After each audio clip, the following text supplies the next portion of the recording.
तो देबारी समझौते में यह था कि चंद्र कंवर का बेटा ही अगला राजा बने। चंद्र कंवर का जो बेटा हुआ था उसका नाम था माधो सिंह। क्या नाम था? माधो सिंह। तो हिसाब तो यह कहता है कि आमेर का अगला राजा कौन बनना चाहिए? माधो सिंह। पर सवाई जय सिंह ने अपनी दूसरी रानी और थी, उसका नाम था सूरज कंवर। क्या नाम था? चांद वाले को बेटा, चांद वाले बेटे को राजा क्यों बनाए? सूरज वाले को बना दे। और सूरज का जो बेटा था उनका नाम था ईश्वरी सिंह। क्या नाम था? ईश्वरी सिंह। तो अगला राजा किसको बना दिया? ईश्वरी सिंह। तो बाद में इन दोनों भाइयों में लड़ाई हो गई। कौन कौन से दोनों भाइयों? है ना, जयपुर में उत्तराधिकार संघर्ष होता है माधो सिंह और ईश्वरी सिंह में। कारण कि देबारी समझौता कहता है राजा कौन होना चाहिए? माधो सिंह। पर सवाई जय सिंह ने किसको बना दिया था? ईश्वरी सिंह। एक ही लाइन लिख लो, फिर अपने आगे पढ़ेंगे। तो सामाजिक सुधार हो गए, अलग से एक लाइन लिखो। अब अगला हेडिंग डालो, ईश्वरी सिंह। अब ऑब्वियस सी बात है, एक बंदे को लगता है कि वो बनना चाहिए था, दूसरे को बना दिया गया, तो उन दोनों में आपस में लड़ाई होगी, उत्तराधिकार संघर्ष होगा। तो इन दोनों भाइयों के बीच में पहला जो युद्ध होता है उसका नाम है राजमहल का युद्ध। कौन सा युद्ध है? टोंक में जगह पड़ती है। राजमहल कहां पड़ता है? तो लिखो राजमहल का युद्ध, बैटल ऑफ राजमहल।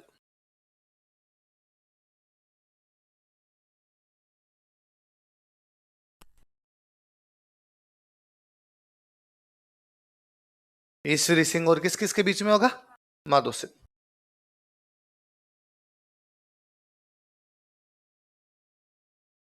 अच्छा मुझे बताओ, इस युद्ध में भाग लेने के लिए आए थे मराठे।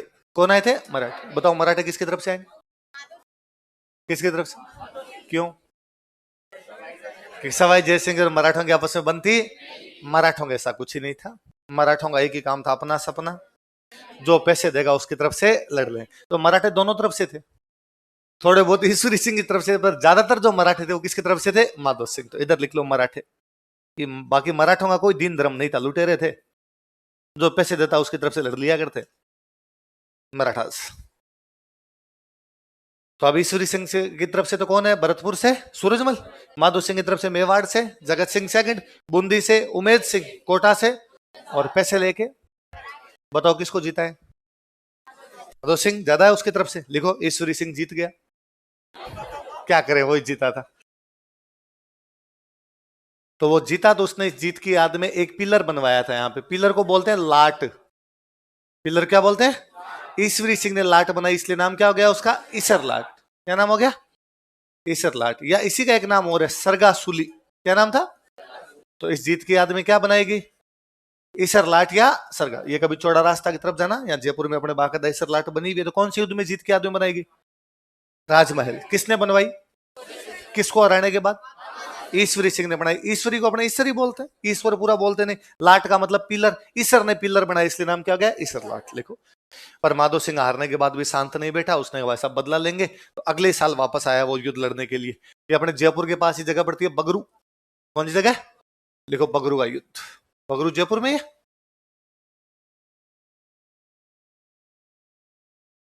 इस बार किसको जीता है बताओ? तुम कहोगे उसको जिता देंगे, माधो सिंह। एक उसको जिता दिया ना। लिखो माधो सिंह जीत गया। Madho Singh one this battle.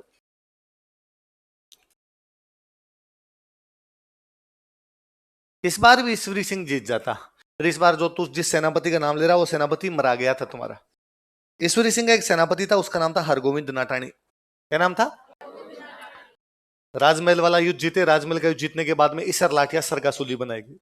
कुछ लोग तो कहते हैं ईसर लाट इसलिए बनाई गई कि भाई युद्ध जीत गए थे, जीत के आदमी पिलर बनाते थे, विजय स्तंभ बनाया था, वैसे वैसे विजय स्तंभ है एक प्रकार का। कई लोग कहते हैं कि इसके ठीक सामने उस सेनापति का घर था, और सेनापति की जो बेटी थी वो ईश्वरी सिंह की गर्लफ्रेंड थी। तो ईश्वरी सिंह इस चक्कर में यहाँ पे लाट बना गया कि यहाँ पे बैठ के सामने वाली खिड़की में टाइप का फील लिया करता था। तो हरगोविंद नाटानी बड़ा नाराज था। तो जब बगरू वाला युद्ध होना था उससे पहले जब राजमहल जीत गए, तो राजा ने अपने सेनापति को बुला, कहा भाई युद्ध वापस होगा, क्या तैयारी है? उसने कहा सर चिंता मत करो, जयपुर की सेना मेरी जेब में। पक्का हारेगा? पक्का, चिंता ही मत करो। थोड़े दिनों बाद उसने कहा वो सुने मराठे आ रहे हैं, माधो सिंह आ रहा है, उमेद सिंह आ रहा है, माधो सिंह उनके साथ में आ रहा है, क्या तैयारी है? आ रहेगा सर, सेना अपनी जेब। अरे वो जयपुर में इंटर कर गए राज्य में, क्या आ रहेगा सर, सेना जेब में। अरे वो बगरू पहुंच गए एकदम सीमा पे। बगरू तो ये रहा, एकदम पहला टोल है बगरू अपना। बगरू पहुंच गए, क्या तैयारी है? उसने कहा जेब फट गई। तो फिर वो सेना लेके पहुंचा ही नहीं ढंग पे। ईश्वरी सिंह गया तो ईश्वरी सिंह हार गया उसके अंदर। हार गया तो हारने के बाद में संधि होती है, टेबल टॉक हुई, आमने सामने बैठे। तो ईश्वरी सिंह को कहा कि भाई राज्य का अधिकार किसका है? माधो सिंह का। तो उस पर कब्जा किया बैठा है। तो उसने ईश्वरी सिंह ने कहा पूरा तो नहीं दूंगा पर मैं 5 परगने दे दूंगा। कितने परगने? ये टोडा, मालपुरा, फागी, ये वाला इलाका है पूरा, ये बाद में इस माधो सिंह को 5 परगने दिए गए। कितने परगने दिए गए? देखो अब बचे मराठे, मराठों का रुपये। तो ईश्वरी सिंह ने कहा मैं किस बात के दूं, तुम माधो सिंह की तरफ से लड़े थे, वो तो लो उससे। कहा वो तो ले लिया हमने, पर लड़े तेरे चक्कर में थे। तू लड़ाई नहीं करता तो हमें इतनी दूर लड़ने के लिए आना नहीं पड़ता, हमें हर जाना दे। क्या दे? युद्ध हर जाना समझते हो? कंपनसेशन दे हमें, ना? तो लिखो मराठाओं को क्या दिया गया। अब ईश्वरी सिंह ने कहा यार, उन्होंने खूब कोई 20-1 लाख रुपए मांगे युद्ध हर जाना, तो उसने कहा इतने है ही नहीं मेरे पास रुपए। तो मराठों ने कहा देख हम इतने बुरे भी नहीं है, तू एक बार डाउन पेमेंट जमा करवा दे, फिर किस्तों में देते हैं। तो ईश्वरी सिंह ने कहा ठीक है। तो उसने एक बार 48 में कुछ रुपए दे दिए। 49 में मराठे वापस आए कि रुपए ला, उसने किस्त दे दी। 50 में मराठे वापस आए, रुपए ला, तो उसने कहा इस बार अकाल पड़ा हुआ है, खजाने में रुपए नहीं है, प्लीज थोड़े दिन रुक जाओ, बाद में ले जाना। मराठों ने कहा हम यहीं बैठे हैं, या तो रुपए दे वरना हम जयपुर को लूटेंगे। और ईश्वरी सिंह को लगा कि अरे यार, कोई समय था जब मेरे पिताजी मराठों को मालवा में भी हरा रहे थे, कोई समय था जब मेरे पिताजी मराठों को जयपुर में घुसने नहीं दे। तो और पिताजी छोड़िए, मैंने खुद राजमहल के जो मैंने मराठों को भगा भगा के मारा है, एक बगरू क्या हारे, ये मुझे धमकियां दे रहे हैं कि हम क्या कर देंगे, जयपुर लूट लेंगे। और उस बंदे को लगा कि अब ये दुनिया, ये महफिल, सुसाइड कर लेता है। तो मराठों ने युद्ध हर जाने के लिए परेशान किया, तो ईश्वरी सिंह ने क्या कर ली, लिख लो। अब अगला लिखो, माधो सिंह।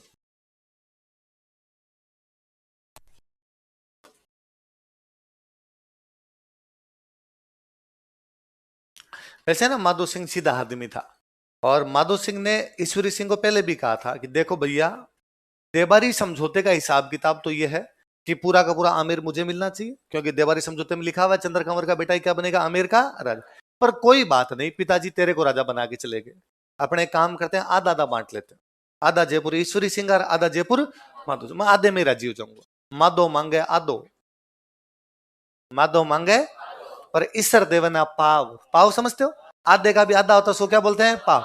माधो मांगे आधो, ईश्वर देवना, ईश्वर पाव भी देना चाहता। ईश्वर की मर्जी चले तो पूरे परिदाव, यदि ईश्वर की मर्जी चले तो पूरा दबाना चाहता था। मादा तो आधे में राजी था, लेकिन ईश्वर पाव दे के भी राजी। अब माधो सिंह, अब ईश्वरी सिंह के हाथ से पूरा ही निकल गया, मर गया। और मर गया तो अब राजा कौन बन गया, माधो सिंह। माधो सिंह जैसे राजा बना, मराठे बैठे थे, मराठों का रुपये ला। मैं किस बात की दूं, तुम मेरी तरफ से 2 युद्ध लड़े थे, राजमहल और बगरू, दे दिए, हिसाब किताब क्लियर है। नहीं नहीं, जो हम ईश्वरी सिंह में मांगते थे वो दे, तो ले लो ईश्वरी सिंह से, मर गया ऊपर जाके ले आओ। मराठों का चौप, जो जयपुर की सीट पर बैठेगा हम उससे रुपए मांगते हैं, हम जयपुर के राजा से रुपए मांगते हैं। ईश्वरी सिंह बैठा था तो हम किस में मांग रहे थे, ईश्वरी सिंह। अब ईश्वरी सिंह की जगह माधो सिंह बैठ गया तो रुपए किस में मांगते हैं, माधो सिंह, रुपए चुका। अब माधो सिंह फंस गया, उसको लगा मरा दिया है। तो माधो सिंह और माधो सिंह की मम्मी का नाम क्या था, चंद्र कंवर। दोनों माँ बेटे ने बैठ के प्लानिंग की।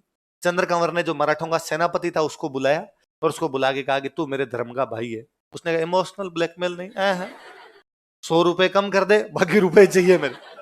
चंद्र कंवर ने कहा अरे मैं बड़ी बहन हूं, 100 रुपए तो एक्स्ट्रा ले जाना। पर एक्चुअली दिक्कत ये है कि देख, हम नए नए राजा बने, अकाल पड़ा हुआ है, खजाना खाली है, हमें पता भी नहीं रुपए कहाँ है कहाँ नहीं है, थोड़ा टाइम दे, हमें थोड़ा टैक्स वैक्स लेने दे, हम रुपए दे देंगे तेरे। तो मराठों ने कहा ठीक है, तो तुम पक्का रुपए दे दोगे बाद में? हाँ, थोड़े दिन में हम खुद ही समाचार भेज देंगे, तब तुम रुपए लेने के लिए आ जाना। मराठे यहाँ से लूटपाट करने के लिए चले गए पंजाब। कहाँ चले गए, पंजाब। 6-7 महीने बाद माधो सिंह ने मराठों को मैसेज किया कि मामा जी, अब मामा जी बन गए ना हो, मैं पार्टी कर रहा हूँ, भंडारा है मेरे यहाँ पर, राजतिलक की पार्टी है, तो राजतिलक की पार्टी में भी आ जाओ, और आप वो युद्ध हर जाना भी ले जाना, और प्लीज पूरे परिवार को साथ लेना, मामी जी को और बच्चों को उनको भी साथ में लेके। मराठों ने कहा हम यहाँ पंजाब घूम रहे हैं, लूटपाट करते हैं, यहाँ कहाँ तेरी मामी जी ने, हमारे साथ तो कुछ फौजी हैं, तो एक काम करो, फौजियों को लेके सबको आ जाओ। अरे हमारे पास 4-1 हजार की फौज है, कि जितने हैं सबको सबके लेके जाओ। अरे इतने लोगों का खाना पीना के भतीजे को कम समझाएगा, भाणजे को कम समझाएगा, आपका भाणजा सब देख लेगा, आप तो आ जाओ। तो भाई मराठे यहाँ पे युद्ध हर जाना लेने के लिए आए। दिल्ली वाले गेट से मराठों को घुसाया उस आदमी ने, उधर वाले गेट से। इधर वाले गेट पहले बंद किए उसने, अजमेरी गेट, सांगानेरी गेट, घाट गेट, चांदपोल, ये बंद किए। दिल्ली वाले गेट से मराठों को घुसाया, फिर दिल्ली वाला गेट बंद किया।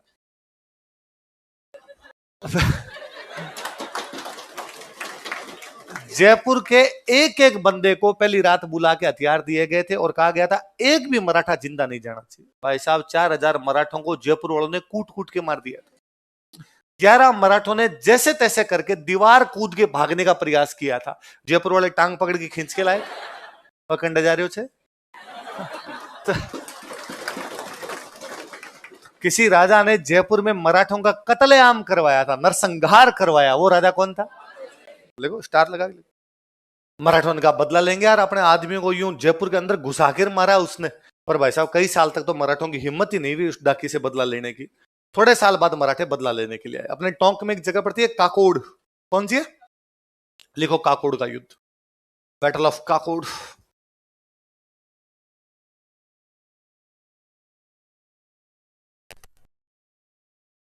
किस किस के बीच में काकोड़ का युद्ध बताओ देखिए। कब हुआ काकोड़ का युद्ध? 1768 में ना, टोंक में जगह पड़ती है माधो सिंह और मराठों के बीच में। मराठे तैयारी करके आएंगे, इस बार हराएंगे अपने माधो सिंह को। और भाई साहब शुरुआत की लड़ाई में माधो सिंह भारी पड़ता दिखा। भारी पड़ता दिखा तो मराठों को डर लगा कि यदि हार गए, इसने पकड़ लिए तो। ऐसा बीच में मराठों ने चप्पलें वापस ली थी अपने। देखो ऐसे अपना जिला पड़ता है 12, 12 में एक जगह पड़ती है बटवाड़ा। कौन सी जगह? लिखो बटवाड़ा का युद्ध, बैटल ऑफ बटवाड़ा। कहां पड़ता है बटवाड़ा? 12।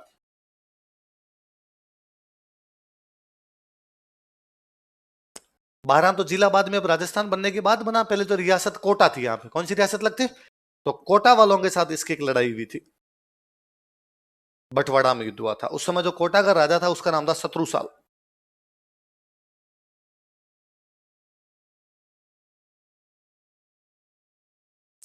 बीच में ना एक राजस्थान गवर्नमेंट एक रूल लेके आई थी, अपने नगर पालिकाओं में लागू किया था, राइट टू रिकॉल, है ना, वापस बुलाने का अधिकार। पॉलिटी शुरू होगी क्या? सुन ही लिया होगा आपने ना।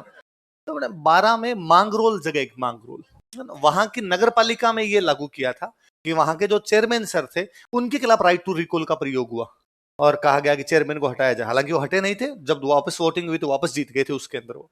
तो मेरे एक दोस्त है वो बताते हैं कि दिल्ली में कोई सर किसी कोचिंग में पढ़ा रहे होंगे, तो करंट के टॉपिक पढ़ा रहे थे, तो उन्होंने कहा कि राइट टू रिकॉल के बारे में बताता हूं। तो लिखवाया, फिर कहा कि पता है राजस्थान के जो लोग कितने जागरूक हैं।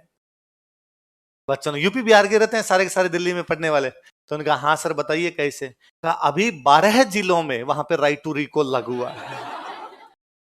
और सबने लिखा कि राजस्थान के 12 जिलों में राइट टू रिकॉल हुआ है। उनमें एक कोई अपने राजस्थान वाला ही बैठा होगा। क्लास में खत्म होने के बाद उसने कहा सर साइड में आओ थोड़े, जिले 12 नहीं है, नाम 12 है। फिर अगले दिन सर क्लास में आए, अब राजस्थान वाले पता नहीं कैसे कैसे नाम रख लेते हैं, वो 12 है नहीं उसको 12 कीजिए। आपने ध्यान रखना भाई, 12 नाम है जिले का अपने। तो बंटवाड़ा का युद्ध कब हुआ? 1761। किस किस के बीच में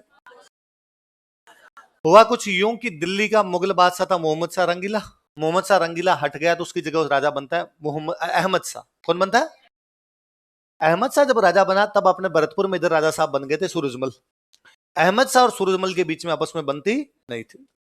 अहमद शाह की माधो सिंह की ठीक बनती थी।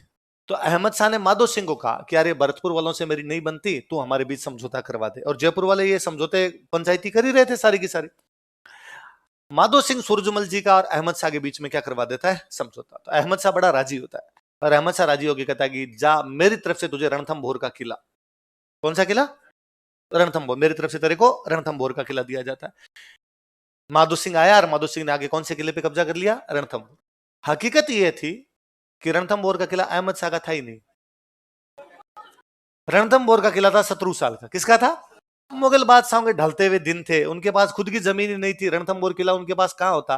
पर अहमद शाह को लगा कुछ ना कुछ तो दूं, तो उसने कह दिया क्या देता हूं मैं तेरे को। अब जब माधो सिंह ने रणथंभोर पे कब्जा किया तो शत्रुसाल ने पूछा कि भाई साहब किधर, ये किला मेरा है। माधो सिंह ने कहा नहीं मेरे को तो किसने दिया है? अहमद शाह। फिर रणथंभोर किले को लेकर दोनों के बीच लड़ाई हुई थी। तो बंटवाड़ा युद्ध का कारण कौन सा किला है? लिख लो, कारण रणथंभोर किला, रणथंभोर फोर्ट। सत्यमेव जयते, सत्य की जीत होती है। सत्य किसके पक्ष में? शत्रुसाल, क्योंकि किला भी किसका था? शत्रुसाल। तो इस युद्ध में किसकी जीत हुई? शत्रुसाल। कारण हो गया, नीचे अलग से लिखो, इस युद्ध में शत्रुसाल की जीत हुई। अपने को लगता है कि यार वह बंदा माधो सिंह जिसने अपने भाई को हरा के राजगद्दी प्राप्त की, वह बंदा जो मराठों को भगा भगा के मारता है, हराता है उनको, वो किससे हार गया? कोटा वालों से हार गया, शत्रुसाल से हार। लेकिन बाद में जब हम इस युद्ध को ढंग से पढ़ते हैं तो इसमें कोटा के सेनापति का नाम देखते हैं, और कोटा के सेनापति का नाम था जालिम सिंह। क्या नाम था? अब जालिम सिंह होगा फिर तो हारेंगे। तो इसमें कोटा का सेनापति कौन था? जालिम सिंह झाला। क्या नाम था? लिख लो, इसका नाम लिखो, इस बंदे का नाम आगे खूब आएगा आपने, तो यहीं से याद करना है। कोटा का सेनापति लिख लो, कमांडर ऑफ कोटा जालिम सिंह झाला। बंदे का नाम जालिम नहीं है, बंदा भी पूरा क्या था? जालिम। अपने राजस्थान वाले जोरदार थे, नाम रख देते जालिम। बंदा किसी से जाके मिले कि नाम क्या भाई साहब? जालिम, शैतान, है ना, गांव में नाम रखते शैतान सिंह, जालिम सिंह, दुर्जन सिंह। फिर फिल्मों में अमरीश पुरी ने रखने शुरू किए नाम, है ना। अमरीश पुरी गुंडा होता, उसके नाम ऐसे होते थे बाद। क्या नाम बताओ देखे? कोटा का सेनापति कौन था? है ना, आगे हम पढ़ेंगे जालिम सिंह झाला को, बार बार आगे पढ़ेंगे तब याद आएगा कौन से युद्ध में सेनापति था। बटवाड़ा किसका सेनापति था? कोटा। कोटा का राजा कौन है? शत्रुघ्न। ये तीन तो आपके बातें हैं माधो सिंह के बारे में पॉलिटिकल, कि उसने मराठों का कत्लेआम करवाया, काकोड़ के युद्ध में मराठों को हराया, लेकिन बटवाड़ा के युद्ध में कोटा वालों से हार गया। अब उसकी सांस्कृतिक बातें लिख लेते, लिख लो, सांस्कृतिक उपलब्धियां।